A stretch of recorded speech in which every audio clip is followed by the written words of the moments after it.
Hello दोस्तों, JSSC परीक्षा में एक बार फिर से आपका स्वागत है। तो आज हम लोग इस वीडियो में 14 नंबर के चैप्टर यानी कि एक कहानी यह भी को डिस्कस करने वाले हैं। ठीक है, तो चलिए हम लोग आरंभ करते हैं। देखिए, एक कहानी यह भी के लेखक का नाम है मनु भंडारी। ठीक है, याद रखिएगा, एक कहानी यह भी के लेखक कौन है? तो मनु भंडारी है। चलिए अब हम लोग कवि परिचय पढ़ेंगे। देखिए, मनु भंडारी का जन्म 1931 गांव भानपुरा, जिला मंदसौर, एमपी में हुआ था। ठीक है, मनु भंडारी का जन्म 1931 में, गांव का नाम भानपुरा, ठीक है, भानपुरा, जिला मंदसौर, एमपी में हुआ था और मृत्यु इनका हुआ था 2021 में। इनका वास्तविक नाम था महेंद्र कुमारी। इनका वास्तविक क्या नाम था? तो इनका वास्तविक नाम था महेंद्र कुमारी।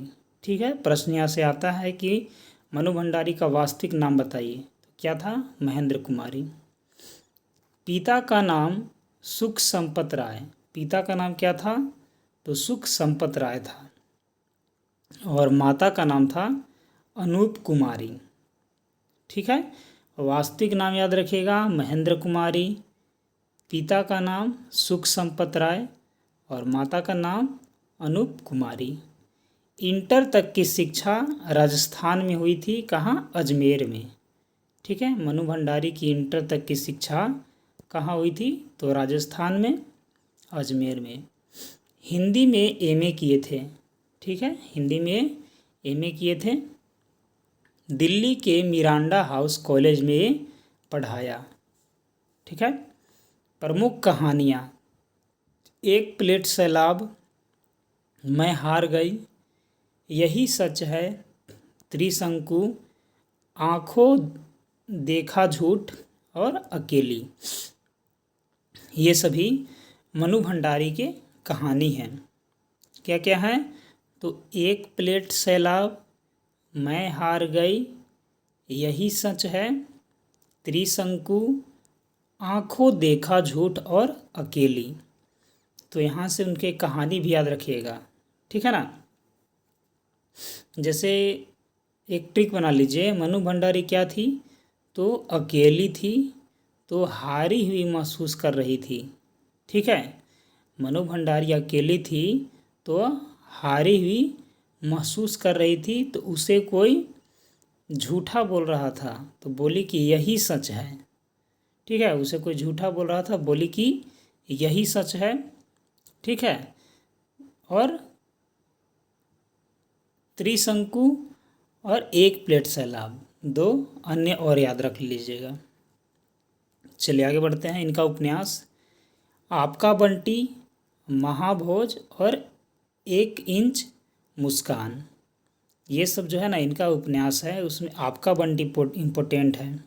ठीक है, आपका बंटी, महाभोज और 1 इंच मुस्कान मनु भंडारी का क्या है? उपन्यास है। देखिए, महाभोज को आप ऐसे याद कर सकते हैं, मनु भंडारी यानी कि कोई भंडारा करा रहा है तो भंडारा में क्या करेगा? महाभोज कराएगा।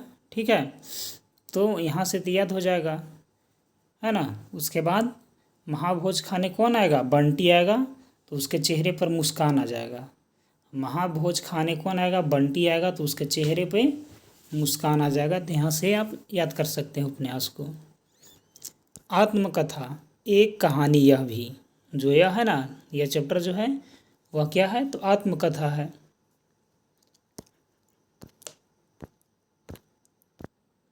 नाटक: नाटक है बिना दीवारों का घर। नाटक क्या है?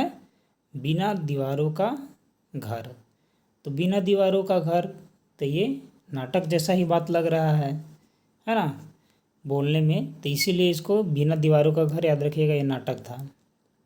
सम्मान एवं पुरस्कार: हिंदी अकादमी, दिल्ली का शिखर सम्मान, बिहार सरकार का पुरस्कार, भारतीय भाषा परिषद पुरस्कार इनको मिला था, कोलकाता राजस्थान संगीत नाटक अकादमी, व्यास सम्मान, उत्तर प्रदेश हिंदी संस्थान के पुरस्कार, ये सब सम्मान जो है ना वो मिला था। और सबसे मेन इम्पोर्टेंट है यहाँ व्यास सम्मान।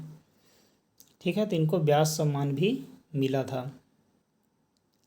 पटकथाएं इनकी रजनी, निर्मला, स्वामी और दर्पण। इनकी पटकथाएं क्या है? तो रजनी, निर्मला, स्वामी और दर्पण। चलिए आगे बढ़ते हैं।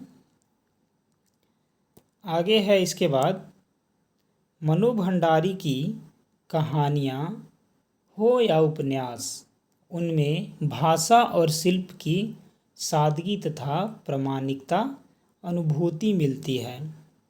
ठीक है, मतलब कहानी हो या उपन्यास हो, है ना,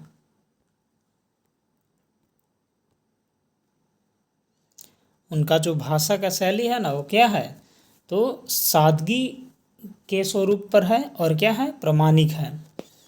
उनकी रचनाओं में स्त्री मन से जुड़ी अनुभूतियों की अभिव्यक्ति भी देखी जा सकती है। अब जो स्त्री के मन में जो भी विचार आते हैं, ठीक है, तो वैसे संबंधी विचारों की अभिव्यक्ति जो है ना इनकी रचनाओं में देखी जा सकती है। चलिए एक कहानी यह भी का हम लोग सारांश देख लेते हैं, फिर कहानी हम लोग आरंभ करेंगे। एक कहानी यह भी के संदर्भ में सबसे पहले तो हम यह जान ले कि मनु भंडारी ने पारिभाषिक अर्थ में कोई सिलसिलेवार आत्मकथा नहीं लिखी है। सिलसिलेवार मतलब कि कोई अपने जीवन में होने वाले घटनाओं को लगातार नहीं लिखा है। ठीक है, अपने आत्मकथ्य में इन्होंने उन व्यक्तियों और घटनाओं के बारे में लिखा है जो उनके लेखकीय जीवन से जुड़े हुए हैं। अपने आत्मकथा में वही चीज़ लिखे हैं जो उनके वैसे घटना को लिखे हैं जो उनके लेखकीय जीवन से संबंधित है। ठीक है, आगे देखिए। संकलित अंश में मनु जी के किशोर जीवन से जुड़ी घटनाओं के साथ उनके पिता और उनकी कॉलेज की प्राध्यापिका शीला अग्रवाल का व्यक्तित्व विशेष तौर पर उभर कर आया है। यानी कि ये हम लोग जो पढ़ने वाले हैं आत्मकथा, ठीक है, मनु भंडारी की, उनमें मनु भंडारी की जब वो युवा थे उस समय की कहानी है। ठीक है, और उससे ही रिलेटेड उनके पिता और उनके कॉलेज की जो प्राध्यापिका शीला अग्रवाल हैं उन्हीं से रिलेटेड ये कहानी है, जिन्होंने आगे चलकर उनके लेखकीय व्यक्तित्व के निर्माण में महत्वपूर्ण भूमिका निभाई। तो कौन? उनके पिता और शीला अग्रवाल दोनों। लेखिका ने यहाँ बहुत ही खूबसूरती से साधारण लड़की के असाधारण बनने के प्रारंभिक पड़ावों को प्रकट किया है।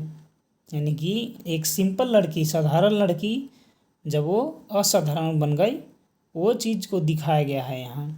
सन 1946-47 की आज़ादी की आंधी ने मनु जी को भी अछूता नहीं छोड़ा। मतलब आज़ादी की लड़ाई वो भी लड़े।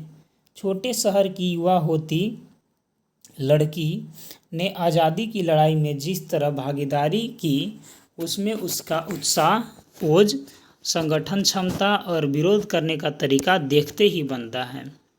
ठीक है, यानी कि वो छोटे शहर के एक युवा लड़की होते हुए भी, है ना, लड़ाई में अपनी भागीदारी के साथ साथ अपना उत्साह, ओज, संगठन की क्षमता और विरोध करने का तरीका सब कुछ दिखाए हैं। चलिए अब हम लोग यह चैप्टर यानी कि एक कहानी यह भी को आरंभ करेंगे। देखिए, जन्मी तो मध्य प्रदेश के भानपुरा गांव में थी, लेकिन मेरी यादों का सिलसिला शुरू होता है अजमेर के ब्रह्मपुरी मोहल्ले के उस 2 मंजिले मकान में, जिसकी ऊपरी मंजिल में पिताजी का साम्राज्य था। देखिए, इनका जन्म तो हुआ था मध्य प्रदेश के भानपुरा गांव में, लेकिन वहाँ के चीज़ों को उन्हें याद ही नहीं है, इसलिए वहाँ का जिक्र सिर्फ जन्म स्थान के रूप में किए हैं। बाकी जो उनका सिलसिलावार जो याद है वो सब अजमेर के ब्रह्मपुरी मोहल्ले के 2 मंजिले मकान से होता है। ठीक है, जिसके ऊपरी मंजिल में पिताजी का साम्राज्य था। यानी कि ऊपरी मंजिल में कौन रहते थे? उनके पिताजी रहते थे, जहाँ वे निहायत अव्यवस्थित ढंग से फैली बिखरी पुस्तकों पत्रिकाओं और अखबारों के बीच या तो कुछ पढ़ते रहते या फिर डिक्टेशन देते रहते थे। ठीक है, यानी कि ऊपरी मंजिल में उनके पिताजी रहते थे, जो कि पूरा अव्यवस्थित रहता था, मतलब इधर उधर सारा सामान फैला हुआ रहता था। नीचे हम सब भाई बहनों के साथ रहती थी। हमारी बेपढ़ी लिखी और व्यक्तित्व विहीन माँ सवेरे से शाम तक हम सब की इच्छाओं और पिताजी की आज्ञाओं का पालन करने के लिए सदैव तत्पर। और अपने माता के बारे में भी जिक्र किए हैं कि उनकी माता क्या थी, तो बेपढ़ी लिखी थे। ठीक है, और दिन भर सबके कामों में क्या करते थे, तो सदैव तत्पर रहते थे और वो बिजी रहते थे काम करने में। अजमेर से पहले पिताजी इंदौर में थे। अजमेर से पहले कहाँ थे पिताजी उनके? इंदौर में, जहाँ उनकी बड़ी प्रतिष्ठा थी, सम्मान था और नाम था। कहाँ? तो इंदौर में। कांग्रेस के साथ साथ वे समाज सुधार के कामों से भी जुड़े हुए थे। शिक्षा के वे केवल उपदेश ही नहीं देते थे, बल्कि उन दिनों 8-8, 10-10 विद्यार्थियों को अपने घर रखकर पढ़ाया, जिनमें से कई तो बाद में ऊंचे ऊंचे ओहदे पर पहुंच गए। यानी कि प्रश्न आएगा कि उनके घर में उनके पिताजी कितने विद्यार्थियों को रहकर पढ़ाए, तो 8-8 या 10-10। ठीक है, चलिए आगे। ये उनकी खुशहाली के दिन थे और उन दिनों उनकी दरियादली के चर्चे भी कम नहीं थे। एक ओर वे बेहद कोमल और संवेदनशील व्यक्ति थे, तो दूसरी ओर बेहद क्रोधी और अहमवादी मतलब अहंकारी थोड़ा सा थे। ठीक है, तो वो क्या थे, तो बेहद कोमल और संवेदनशील व्यक्ति थे। ठीक है, लेकिन एक और क्या थे, क्रोधी और अहमवादी थे। पर यह सब तो मैं केवल सुना, देखा तब इन गुणों के भावनावशेष को ढोते पिता थे। भावनावशेष मतलब जो थोड़ा बहुत बचा हो, मतलब एक खंडहर बोल सकते हैं। ठीक है, एक बहुत बड़े आर्थिक झटके के कारण वे इंदौर से अजमेर आ गए थे। तो प्रश्न आएगा कि मनु भंडारी के पिता इंदौर से अजमेर क्यों आए थे? तो याद रखिएगा कि एक बड़े आर्थिक झटके के कारण। ठीक है, जहां उन्होंने अपने अकेले के बलबूते और हौसले से अंग्रेजी हिंदी शब्दकोश, ठीक है, के अधूरे काम को आगे बढ़ाना शुरू किया। कहाँ? तो अजमेर जा कर के अंग्रेजी हिंदी शब्दकोश लिख रहे थे और फिर से वो अजमेर जा कर के फिर से काम शुरू किया, जो अपनी तरह का पहला और अकेला शब्दकोश था।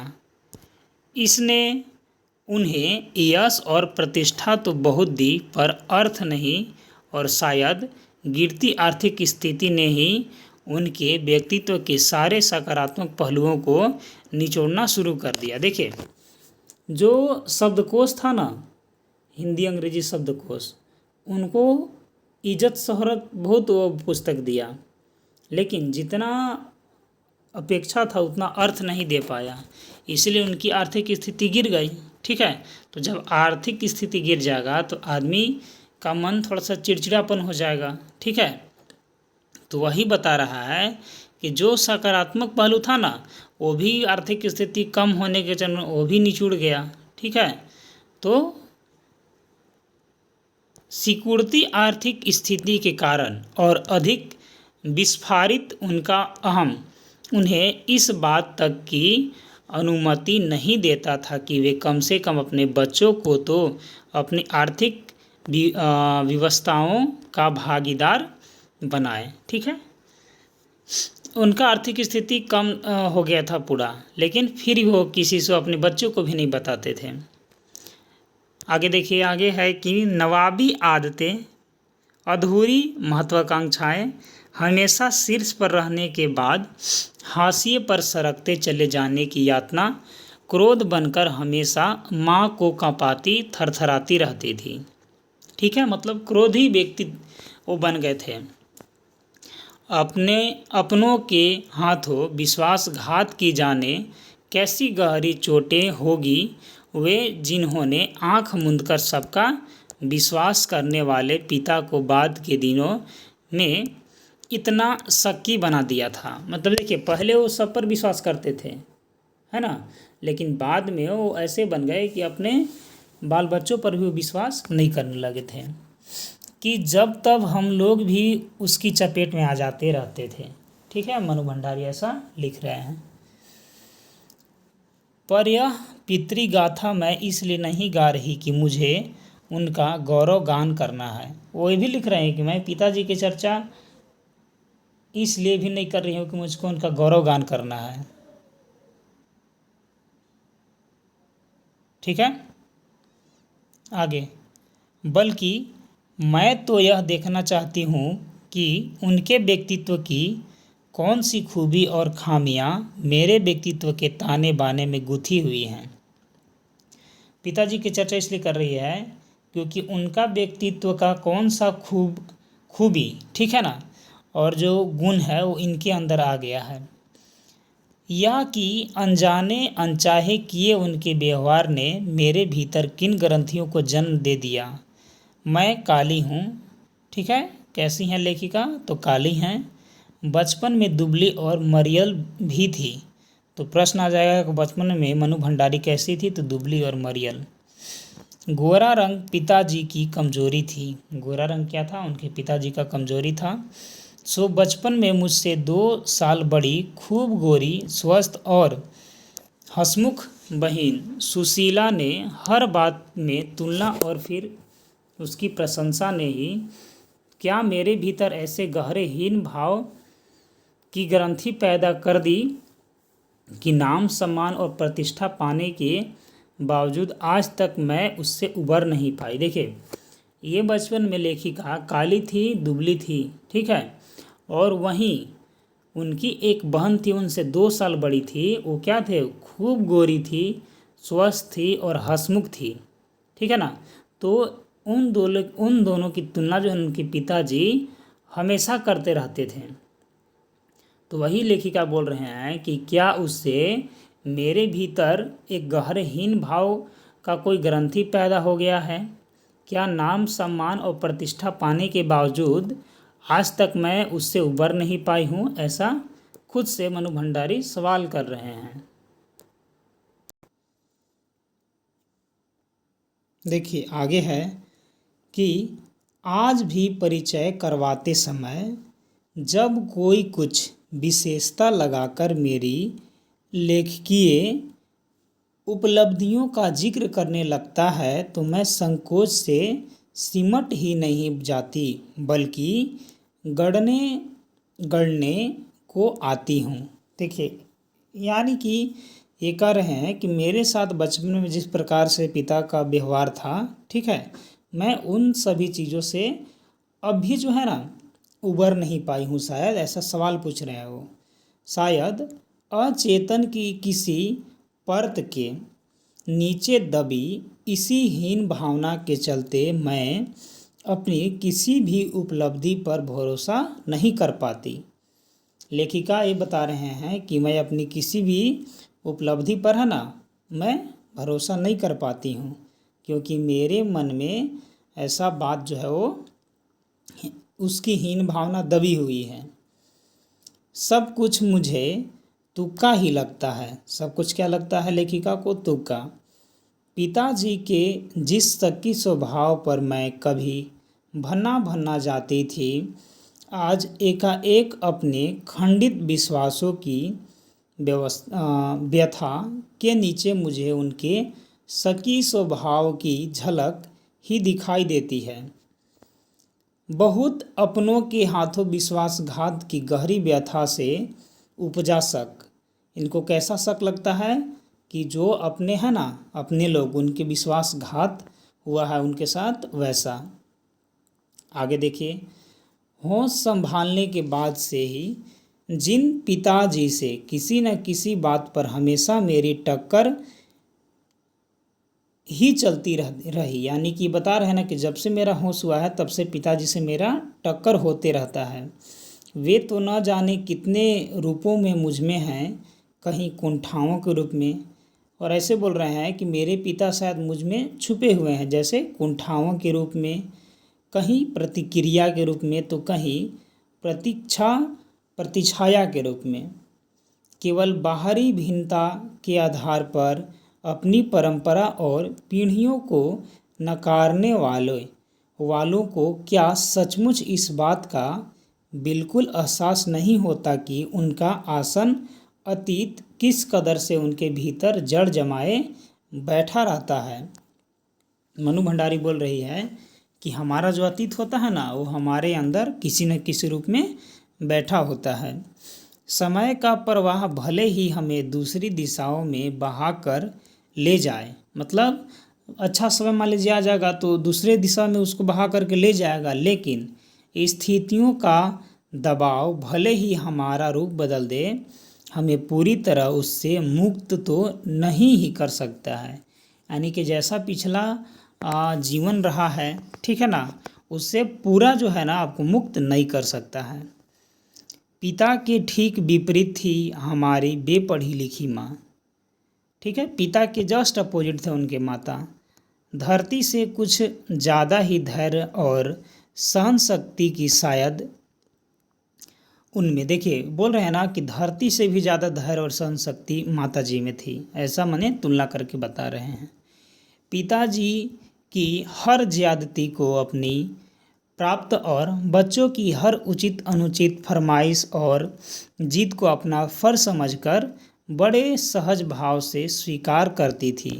यानी कि उन अपने पति के जो भी कुछ बात है, ठीक है, वो उसका क्या मानते थे, तो फर्ज मान करके और निभाते थे। ठीक है, उन्होंने जिंदगी भर अपने लिए कुछ मांगा नहीं। कौन? उनकी माता। चाहा नहीं, केवल दिया ही दिया है। तो अपने माता के बारे में ऐसे वो लिखे हैं। हम भाई बहनों का सारा लगाव, ठीक है, माँ के साथ था, लेकिन निहायत असहाय मजबूरी में लिपटा उनका यह त्याग कभी मेरा आदर्श नहीं बन सका। यानी कि मजबूरी में जो उनका माता का जो आदर्श लिपटा हुआ था ना, वो इनका नहीं बन सका वैसा। न उनका त्याग, न उनकी सहिष्णुता, मैंने इनमें न त्याग आया उनका और न उनका सहिष्णुता आया। खैर जो भी हो, अब यह पैतृक पुराण यहीं समाप्त कर अपने पर लौटती हूँ। यानी कि ये उनका पारिवारिक जो कहानी है वो यहीं तक है। अब आगे बढ़ते हैं वो खुद पर। देखिए आगे है कि 5 भाई बहनों में सबसे छोटी मैं हूँ। कितने भाई बहन थे वो? तो 5। सबसे छोटी मनु भंडारी थे। सबसे बड़ी बहन की शादी के समय मैं शायद 7 साल की थी। जब उनकी सबसे बड़ी सिस्टर की शादी हो रही थी तब वो 7 साल की थी, और उसकी एक धुंधली सी याद ही मेरे मन में है। लेकिन अपने से 2 साल बड़ी बहन सुशीला और मैंने घर के बड़े से आंगन में बचपन के सारे खेल खेले, जैसे कि सतोलिया, लंगड़ी टांग, पकड़म पकड़ाई, काली टीलो, ये सब उन्होंने खेल अपने बहन के साथ खेले हैं। तो ये सब याद है उनको, ये बताना चाह रही हैं।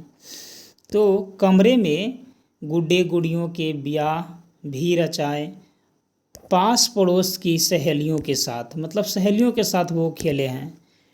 यूँ खेलने को हमने भाइयों के साथ गिल्ली डंडा खेला और पतंग उड़ाने, कांच पीसकर मांझा सूतने का काम भी किया। लेकिन उनकी गतिविधियों का दायरा घर के बाहर ही अधिक रहता था और हमारी सीमा घर थी।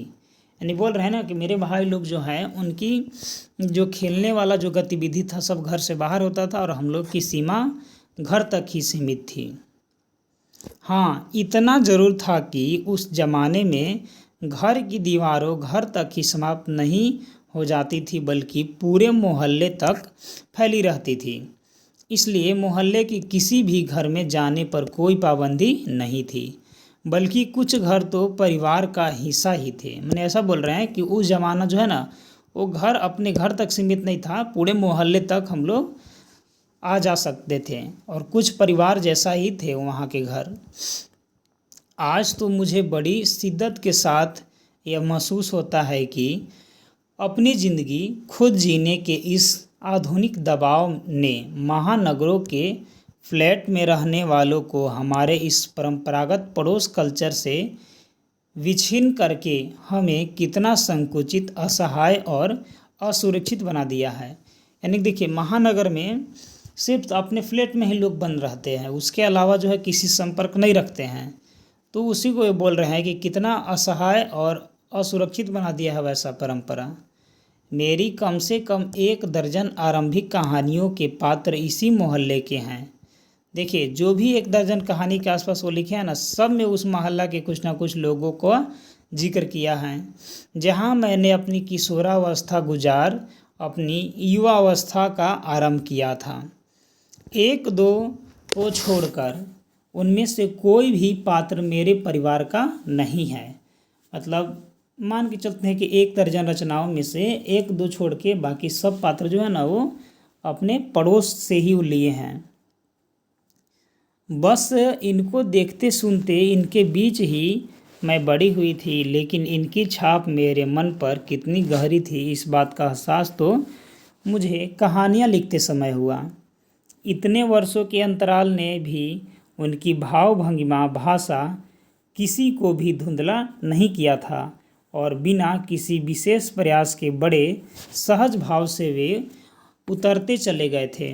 देखिए, यहाँ वे अपने जो मोहल्ले के लोग हैं ना, उनके बारे में जिक्र कर रहे हैं कि वो जब कहानियाँ लिखते थे तो सब में कम से कम मोहल्ले का कोई ना कोई पात्र का जिक्र होता था और वहाँ जो देखते थे, सुनते थे, उनका उनके जीवन पर भी कुछ छाप मिला है। ठीक है, आगे है कि कहानियाँ लिखते समय उनको ये सब पता चला कि वहाँ के मोहल्ले का जो भी वो देखते थे या सुनते थे, उन सभी चीज़ों को कहीं ना कहीं उनके मन पर प्रभाव पड़ा था। ठीक है, चलिए आगे है।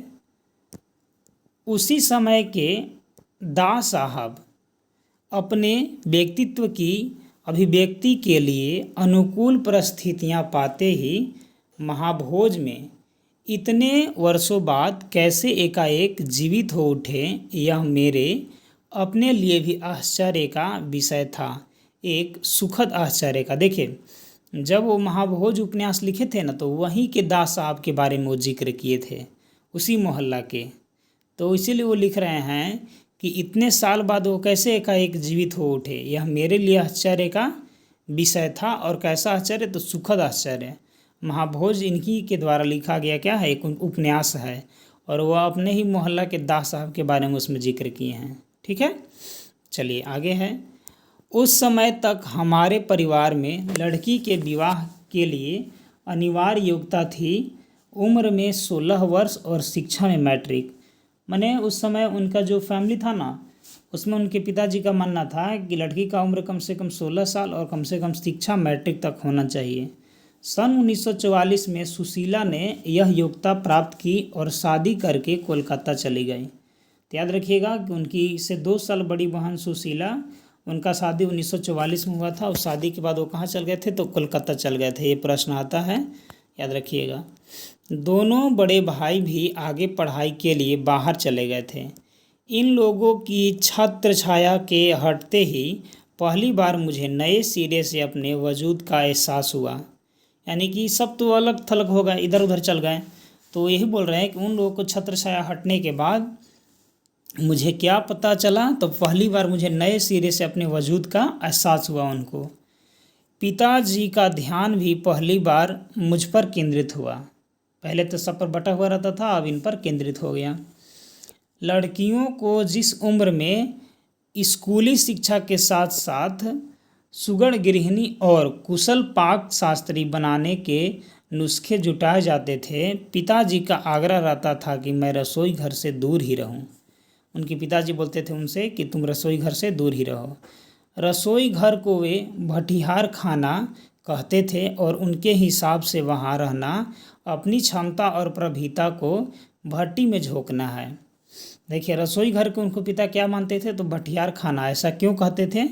क्योंकि उनके पिता का मानना था कि वहाँ रहना अपनी क्षमता और प्रतिभा को नष्ट कर देने के समान है। घर में आए दिन विभिन्न राजनीतिक पार्टियों के जमावड़े होते थे और जमकर बहसें होती थी मनु भंडारी के घर में। बहस करना पिताजी का प्रिय सगल था, माने प्रिय कार्य था। चाय पानी या नाश्ता देने जाती तो पिताजी मुझे भी वहीं बैठने को कहते थे। वे चाहते थे कि मैं भी वहीं बैठूं, सुनूं और जानूं कि देश में चारों ओर क्या कुछ हो रहा है। देश में हो भी तो कितना कुछ रहा था। सन 1942 के आंदोलन के बाद से तो सारा देश जैसे खोल रहा था। 1942 के भारत छोड़ो आंदोलन के बाद जैसे कि सारा देश खोल रहा था, लेकिन विभिन्न राजनीतिक पार्टियों की नीतियां, उनके आपसी विरोध या मतभेद की तो मुझे दूर दूर तक कोई समझ नहीं थी। देखिए, 1942 में भी बहुत राजनीतिक पार्टी थी, उस समय भी उनमें अलग अलग मतभेद विचार था। ठीक है, चलिए आगे। खास करके मोहम्मद अली जिन्ना और कांग्रेस में, हाँ, क्रांतिकारियों और देशभक्त शहीदों के रोमानी आकर्षक उनकी कुर्बानियों से जरूर मन आक्रांत रहता था। आक्रांत मतलब कष्टग्रस्त, ठीक है ना, क्या कि उन्होंने भी उस समय की घटना को सुनते होंगे, कितने क्रांतिकारियों को फांसी दिया गया। ठीक है, तो ये सब चीज़ के बारे में। 10वीं कक्षा तक आलम यह था कि बिना किसी खास समझ के घर में ही होने वाली बहसें सुनती थी और बिना चुनाव किए, बिना लेखक के अहमियता से परिचित हुए किताबें पढ़ती रहती थी। मैंने बिना लेखक के ज्ञान से वो भी किताब पढ़ते रहते, उनको पता नहीं था कि कौन लेखक कौन सा चीज़ लिखे हुए हैं। ठीक है, लेकिन सन 1945 में जैसे ही 10वीं पास करके मैं फर्स्ट ईयर में आई, हिंदी की प्राध्यापिका शीला अग्रवाल से परिचित हुआ। देखिए, तो वह 10वीं पास कब की, तो 1945 में। 1945 में 10वीं पास करके मैं फर्स्ट ईयर में आई। ठीक है, तो वहाँ हिंदी की प्राध्यापिका शीला अग्रवाल से परिचित हुए वो। ठीक है, सावित्री गर्ल्स हाई स्कूल, जहाँ मैंने कखारा सीखा, 1 साल पहले ही कॉलेज बना था। ठीक है, मैंने उनके बचपन से 1 साल देखिए, कखारा मात्रा से लेकर के मैट्रिक तक वो पढ़े थे, लेकिन उनके जो स्कूल था उसको कॉलेज का डिग्री 1 साल पहले से मिल गया था और वे इसी साल नियुक्ति हुई थी। ठीक है, और जो शीला मैम थी ना, वो इसी साल उनकी भी नियुक्ति हुई थी, शीला अग्रवाल की। उन्होंने बाकायदा साहित्य की दुनिया में प्रवेश करवाया। तो शीला अग्रवाल ने ही इनको साहित्य की दुनिया में प्रवेश करवाए थे। मात्र पढ़ने को चुनाव करके पढ़ने में बदला, माने जो सिर्फ पहले पढ़ते थे अब वो चुनाव करके पढ़ने लगे। खुद चुन चुन कर किताबें दी, माने मैम ने खुद अपने से ही चुन के किताबें उनको दे दी। पढ़ी हुई किताबों पर बहसें की तो 2 साल बीतते न बीतते साहित्य की दुनिया में शरद प्रेमचंद्र से बढ़कर जैनेन्द्र, अज्ञेय, यशपाल और भगवती चरण वर्मा तक फैल गई और फिर तो फैलता ही चली गई। मैंने साहित्य के बारे में कौन बताएं, तो शीला अग्रवाल मैम ने बताई। शीला अग्रवाल मैम खुद ही उनको पुस्तक चुन चुन कर देती थी, तो वो इन सभी लेखकों के बारे में, रचनाकारों के बारे में पढ़ी। उस समय जैनेन्द्र जी की छोटे छोटे सरल सहज वाक्यों वाली शैली ने बहुत आकृष्ट किया। ठीक है, सुनीता उपन्यास बहुत अच्छा लगा था। अज्ञेय जी का उपन्यास शेखर एक जीवनी पढ़ा जरूर, पर उस समय वह मेरी समझ के सीमित दायरे में समा नहीं पाया।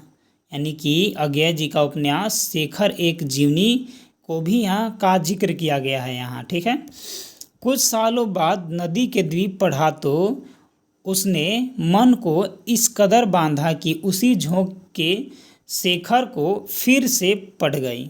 ठीक है, यानी कि वो शेखर को फिर से पढ़ने लगी क्योंकि नदी के द्वीप उनको अच्छा से समझ आ गया था। ठीक है, इसीलिए शेखर एक जीवनी को फिर से पढ़ गए, इस बार कुछ समझ के साथ। यानी कि इस बार उनको शेखर एक जीवनी में से कुछ समझ आया। शायद मूल्यों के मंथन का युग था। पाप पुण्य नैतिक अनैतिक सही गलत की बनी बनाई धारणाओं के आगे प्रश्न चिन्ह ही नहीं लग रहे थे, उन्हें ध्वस्त भी किया जा रहा था। इसी संदर्भ में जैनेन्द्र का त्यागपत्र, भगवती बाबू का चित्रलेखा पढ़ा और शीला अग्रवाल के साथ लंबी बहसें करते हुए उस उम्र में जितना समझ सकती थी समझा। यानी कि जैनेन्द्र कुमार क्या लिखे तो त्यागपत्र, भगवती बाबू क्या लिखे तो चित्रलेखा। तो ये सब याद रखिएगा, आ सकता है क्वेश्चन, ठीक है। और ये सब पढ़ी और अपने मैम से डिबेट करती थी उन रचनाओं से संबंधित। शीला अग्रवाल ने साहित्य का दायरा ही नहीं बढ़ाया था, बल्कि घर की चार दीवारी के बीच बैठकर देश की स्थितियों को जानने समझने का जो सिलसिला पिताजी ने शुरू किया था, उन्होंने वहां से खींचकर उसे भी स्थितियों की सक्रिय भागीदारी में बदल दिया। सन 1946-47 के दिन वे स्थितियां उनमें वैसी भी घर में बैठे रहना संभव था भला। वो मैंने प्रश्न पूछ रहे थे खुद से कि क्या 1946-47 के जैसा स्थिति था, कोई घर में बैठकर रह सकता था क्या? प्रभात फेरियां, हड़तालें, जुलूस, भाषण, हर शहर का चरित्र था। मैंने उस समय बहुत क्या होता था, प्रभात फेरियां होता था, सुबह सुबह ही लोग एकदम सड़क पर आ जाते थे, हड़तालें करते थे, जुलूस निकालते थे, भाषण देते थे और पूरे दमखम और जोश खरोश के साथ इन सबसे जुड़ना हर युवा का उन्माद था और हर युवा में ये जुनून बन गया था कि ये सब चीज़ों से जुड़ना है।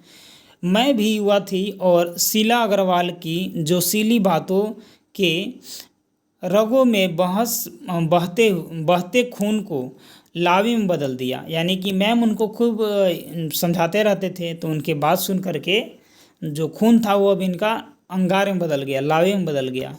स्थिति यह हुई कि एक बवंडर शहर में मचा हुआ था और एक घर में, मैंने ऐसा स्थिति हुआ था कि 1946-47 में तो शहर में बवंडर मचा ही था, अब उनको घर में ही बवंडर मच गया। पिताजी की आज़ादी की सीमा यहीं तक थी कि उनकी उपस्थिति में घर में आए लोगों के बीच उठूं बैठूं, जानूं और समझूं। ने पिताजी यहीं तक उनको छूट दिए थे कि उनके घर में जो लोग आए हैं उनके साथ उठूं बैठूं और उनकी बातों को जानूं और समझूं। हाथ उठाकर नारे लगाती, हड़तालें करवाती, लड़कों के साथ शहर की सड़कें नापती, लड़की को अपनी सारी आधुनिकता के बावजूद बर्दाश्त करना उनके लिए मुश्किल हो रहा था। तो किसी की दी हुई आज़ादी के दायरे में चलना मेरे लिए, मैंने देखिए किसी दूसरे के द्वारा बनाया गया था कि आज़ादी लड़की को यहीं तक है, नारा लगाना नहीं है, लड़कों के साथ हड़ताल करना, शहर में नहीं जाना है, ये सब चीज़ों के बारे में। तो लेखिका के लिए ये सब मुश्किल काम था। जब रगों में लहू की जगह लावा बहता हो तो सारे निषेध, मैंने जो निषेध मतलब कि जो रोका गया है, ठीक है ना, सारे निषेध, सारी जो वर्जनाएं और सारा भय कैसे ध्वस्त हो जाता है, यह तभी जाना और अपने क्रोध से सबको थरथरा देने वाले पिताजी से टक्कर लेने का जो सिलसिला तब शुरू हुआ था, राजेंद्र से शादी की तब तक वह चलता ही रहा। देखिए, तो शीला अग्रवाल मैम उनको बहुत सारी चीज़ बताती थी, आंदोलन में भी वो अब जाने लगे, इधर उधर जो प्रभात फेरियाँ वो सब करने लगे। तो वो सब चीज़ से उनके मन को क्या हो गया था, मन में ये चीज़ आ गया था कि अब पिता से भी टक्कर ले लेना है। तो इन सब चीज़ों से जो है तंग आकर वो पिताजी से भी टक्कर लेने लगे थे और साथ ही साथ अपने शादी उनका किससे हुआ था तो राजेंद्र से, ठीक है ना, वहाँ तक वो टक्कर चलता ही रहा उनके पिता से। यश कामना, बल्कि कहूँ कि यश लिप्सा पिताजी की सबसे बड़ी दुर्बलता थी और उनके जीवन की धुरी थी। यह सिद्धांत कि व्यक्ति को कुछ विशिष्ट बनकर जीना चाहिए, कुछ ऐसे काम करने चाहिए कि समाज में उसका नाम हो, सम्मान हो, प्रतिष्ठा हो, वर्चस्व हो। मैंने उनके पिताजी का मानना था कि ऐसा काम करना चाहिए कि समाज में उनका नाम हो, सम्मान हो और प्रतिष्ठा हो। इसके चलते ही मैं 2-1 बार उनके कॉप से बच गई थी, ठीक है। एक बार कॉलेज से प्रिंसिपल का पत्र आया कि पिताजी आकर मिले और बताए कि मेरी गतिविधियों के कारण मेरे खिलाफ अनुशासनात्मक कार्रवाई क्यों न की जाए। देखिए, पिताजी को पत्र आया था वहाँ से प्रिंसिपल से, और उसमें लिखा हुआ था कि इनका गतिविधि ऐसा है कि इनके खिलाफ कोई कार्रवाई जरूर किया जाएगा। पत्र पढ़ते ही पिताजी आग बबूला हो गए। यह लड़की मुझे कहीं मुंह दिखाने लायक नहीं रखेगी, पता नहीं क्या क्या सुनना पड़ेगा वहाँ जाकर। तो पिताजी को प्रिंसिपल बुलाए थे पत्र लिख कर, तो वह बोलने लगे कि यह लड़की मुझे कहीं की नहीं छोड़ेगी, पता नहीं मुझको क्या क्या सुनना पड़ेगा वहाँ जा कर के। 4 बच्चे पहले भी पढ़े, किसी ने ये दिन नहीं दिखाया, गुस्से में भनाते हुए हो गए। वो बोले कि 4 बच्चे और पढ़ लिए, लेकिन हमको किसी ने ऐसा दिन नहीं दिखाया कि कोई पत्र लिखे प्रिंसिपल हमको बुलाए। ठीक है, लौट कर क्या कहर बरपा होगा इस अनुमान था, सो मैं पड़ोस की एक मित्र के यहाँ जाकर बैठ गई। देखिए, वो सोचने लगे कि लौट कर पिताजी आएंगे तो बहुत गुस्साएंगे, इसलिए वो अपने दोस्त के यहाँ चल गए। माँ को कह दिया कि लौटकर बहुत कुछ गुबार निकल जाए तब बुलाना। अपने माँ को कह के गए कि आकर के पिताजी सब पर गुस्सा लेंगे तब हमको बुलाना। लेकिन जब माँ ने आकर कहा कि वे तो खुश ही हैं, चली चल, तो विश्वास नहीं हुआ। माँ उनके बोले कि पिताजी तो खुश हैं, अब चलो तुम भी। गई तो सही, लेकिन डरते डरते। मनु भंडारी गए अपने पिताजी के पास, लेकिन डरते डरते गए। सारे कॉलेज की लड़कियों पर इतना रौब है तेरा, सारा कॉलेज तुम 3 लड़कियों के इशारे पर चल रहा है। प्रिंसिपल बहुत परेशान थी और बार बार आग्रह कर रही थी कि मैं तुझे घर बिठा लूँ, क्योंकि वे लोग किसी तरह डरा धमकाकर डांट फटक कर लड़कियों को क्लासों में भेजते हैं, और अगर तुम लोग एक इशारा कर दो कि क्लास छोड़कर बाहर आ जाओ तो सारी लड़कियां निकलकर मैदान में जमा होकर नारे लगाने लगती हैं। पिताजी आकर के बताए कि तुम 3 लड़कियों को इतना खौफ है कि मैम लोग जो है पढ़ाने के लिए सबको बैठाते हैं, लेकिन तुम लोग बोल देती हो कि सब लोग मैदान में आओ तो सब लोग आ जाते हैं बाहर। तुम लोगों के मारे कॉलेज चलना मुश्किल हो गया है उन लोगों के लिए, माने किसके लिए, तो प्रिंसिपल और टीचर लोगों के लिए। कहाँ तो जाते समय पिताजी की मुंह दिखाने से घबरा रहे थे, और कहाँ बड़े गर्व से कह कर आए कि यह तो पूरे देश की पुकार है। उनके पिताजी बोले अपने पुत्री से कि यह तो पूरे देश की पुकार है जैसा तुम लोग कर रही हो, इस पर कोई कैसे रोक लगा सकता है भला। बेहद गदगद स्वर में पिताजी की यह सब सुनाते रहे, और मैं अवाक हो गई कि पिताजी मेरे आज प्रशंसा कर रहे हैं, इसलिए अवाक हो गई क्योंकि सब दिन बुराई करते थे। मुझे न अपनी आंखों पर विश्वास हो रहा था न अपने कानों पर। ठीक है, पर यह क्या था, हकीकत बात था कि उनके पिताजी उनकी प्रशंसा कर रहे थे। एक घटना और आज़ाद हिंद फौज के मुकदमे का सिलसिला था। सभी कॉलेजों, स्कूलों, दुकानों के लिए हड़ताल का आह्वान था। जो नहीं कर रहे थे, छात्रों का एक बहुत बड़ा समूह वहां जा जाकर हड़ताल करवा रहा था। शाम को अजमेर का पूरा विद्यार्थी वर्ग चौक पर, यानी कि मुख्य बाजार का चौराहा पर इकट्ठा हुआ और फिर हुई भाषणबाजी। इस बीच पिताजी के एक निहायत दकियानुसी मित्र ने घर आकर अच्छी तरह पिताजी की लू उतारी, मैंने उनको बहका दिया। ठीक है, कान भर दिया। अरे उस मनु की तो मत मारी गई है, पर भंडारी जी आपको क्या हुआ है? ठीक है, आपने लड़कियां को आज़ादी दी, पर देखते आप जाने कैसे कैसे उल्टे सीधे लड़कों के साथ हड़तालों करवाती, हुड़दंग मचाती फिर रही है। वह उनके दोस्त जो है मनु भंडारी के पिता से ये सब बात कहें। हमारे आपके घरों की लड़कियों को शोभा देता है यह सब क्या? वो मैंने दोस्त उनके मनु भंडारी के पिता से सब बोल रहे हैं। कोई मान मर्यादा, इज्जत, आबरू का ख्याल भी रह गया है आपको या नहीं? ऐसा वो अपने उनके पिता से बोल रहे थे। वे तो आग लगाकर चले गए और पिताजी सारे दिन भभकते रहे। बस अब यही रह गया कि लोग घर आकर थू थू करके चले जाएं। उनके पिताजी ऐसे बोले, बंद करो अब इस मनु का घर से बाहर निकलना।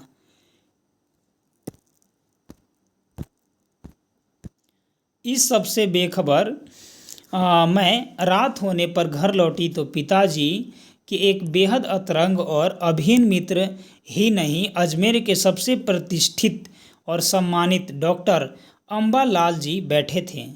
जब वो शाम के समय घर गई ना तो वहाँ देखिए कि सबसे प्रतिष्ठित आदमी अम्बालाल जी उनके घर गए थे। मुझे देखते ही उन्होंने बड़ी गर्मजोशी से स्वागत किया। आओ आओ मनु। वैसा मनु को बोले, मैं तो चौपड़ पर तुम्हारा भाषण सुनते ही सीधा भंडारी जी को बधाई देने चला आया। I am really proud of you. क्या तुम घर में घुसे रहते हो भंडारी जी, घर से निकला भी करो। ऐसा जो है वो अम्बा लाल जी उनके पिता से बोलो। We have missed something. और वे धुआंधार तारीफ करने लगे। वे बोलते जा रहे थे और पिताजी के चेहरे का संतोष धीरे धीरे गर्व में बदलता जा रहा था। भीतर जाने पर माँ ने दोपहर के गुस्से वाली बात बताई तो मैं राहत की सांस ली। आज पीछे मुड़कर देखती हूँ तो इतना तो समझ में आता ही है, क्या तो उस समय मेरी उम्र थी और क्या मेरा भाषण रहा होगा। यह तो डॉक्टर साहब का स्नेह था जो उनके मुंह से प्रशंसा बनकर बह रहा था। वो सोच रहे हैं कि उस समय तो मैं बहुत छोटी थी तो क्या मेरा भाषण वो उनको अच्छा लगा होगा, लेकिन ये सब तो क्या है, डॉक्टर साहब का स्नेह होगा। यह भी हो सकता है कि आज से 50 साल पहले अजमेर जैसे शहर में चारों ओर से उमड़ती भीड़ के बीच एक लड़की का बिना किसी संकोच और झिझक के यूँ धुआंधार बोलते जाना ही उनके मूल में रहा हो। डॉक्टर यह सोच रहे हैं कि शायद ऐसा भी हुआ होगा कि छोटे शहर में जहाँ कोई लड़कियाँ इतना भीड़ में भाषण नहीं दे सकती थी, मैंने भाषण दिया तो ऐसा कुछ भी रहा होगा। पर पिताजी कितनी तरह के अंतर्विवादों के बीच जीते थे वे। एक ओर विशिष्ट बनने और बनाने की प्रबल लालसा तो दूसरी ओर अपनी सामाजिक छवि के प्रति उतने ही सजगता। पर क्या यह संभव है? क्या पिताजी को इस बात का बिल्कुल भी एहसास नहीं था कि इन दोनों का तो रास्ता ही टकराहट का है। सन 1947 के मई महीने में शीला अग्रवाल को कॉलेज वालों ने नोटिस थमा दिया।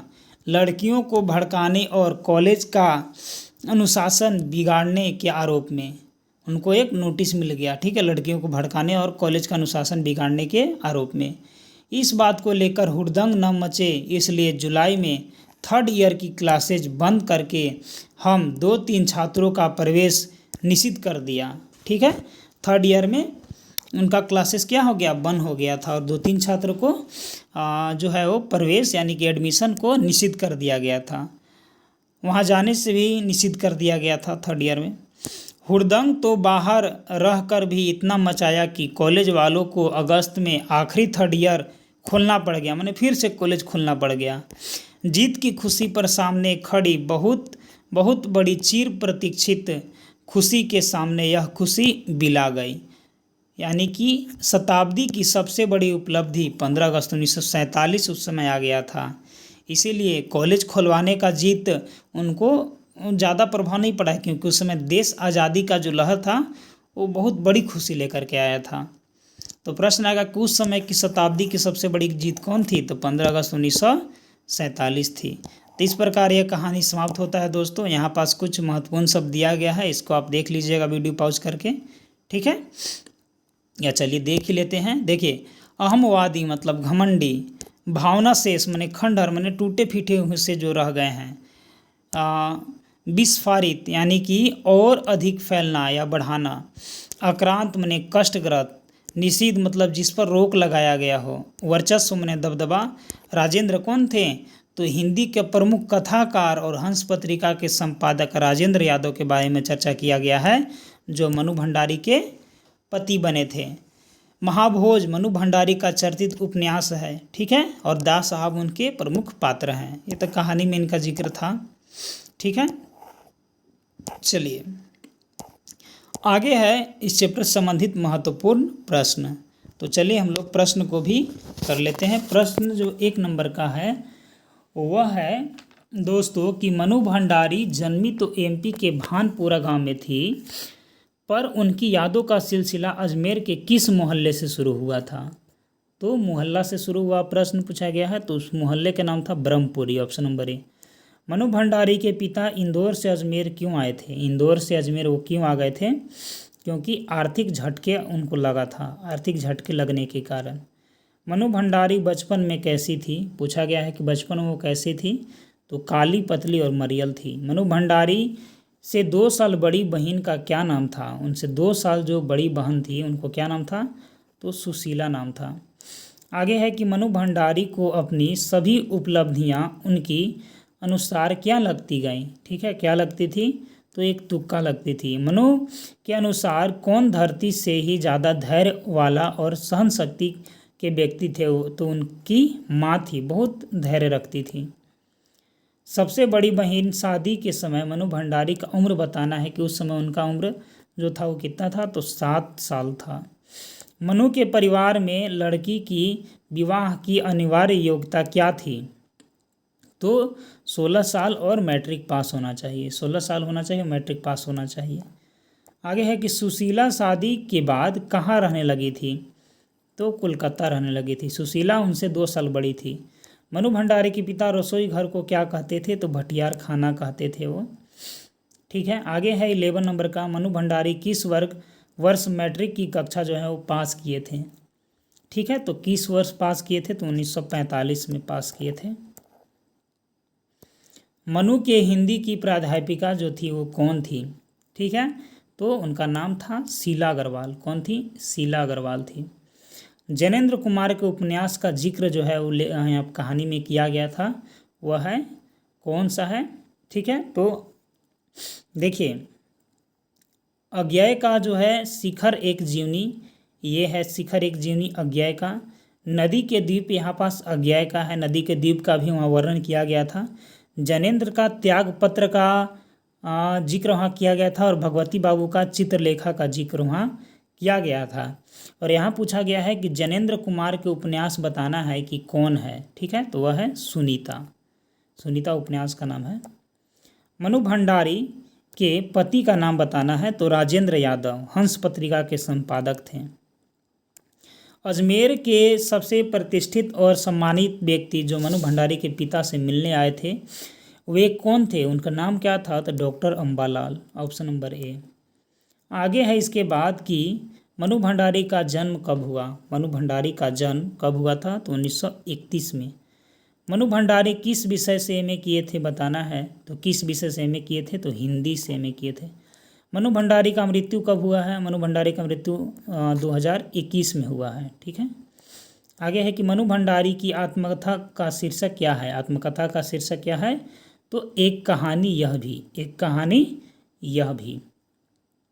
मनु के 2 मंजिले भवन में उनके पिताजी कहाँ रहते थे, तो ऊपरी मंजिल पर उनके पिताजी रहते थे।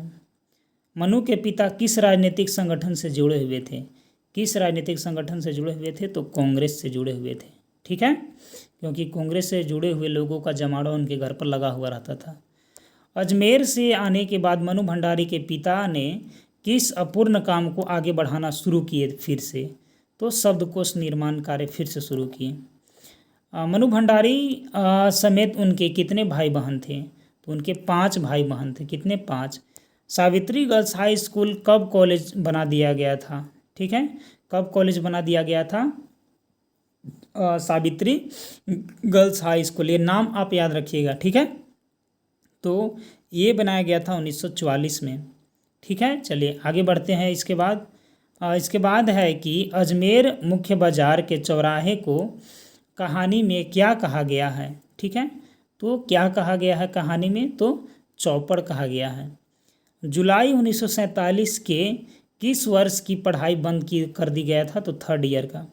मनु भंडारी ने शताब्दी की सबसे बड़ी उपलब्धि किसे कहा है, तो 15 अगस्त 1947 को, ठीक है। तो चलिए दोस्तों हम लोग मिलते हैं अगले चैप्टर के साथ, तब तक के लिए धन्यवाद।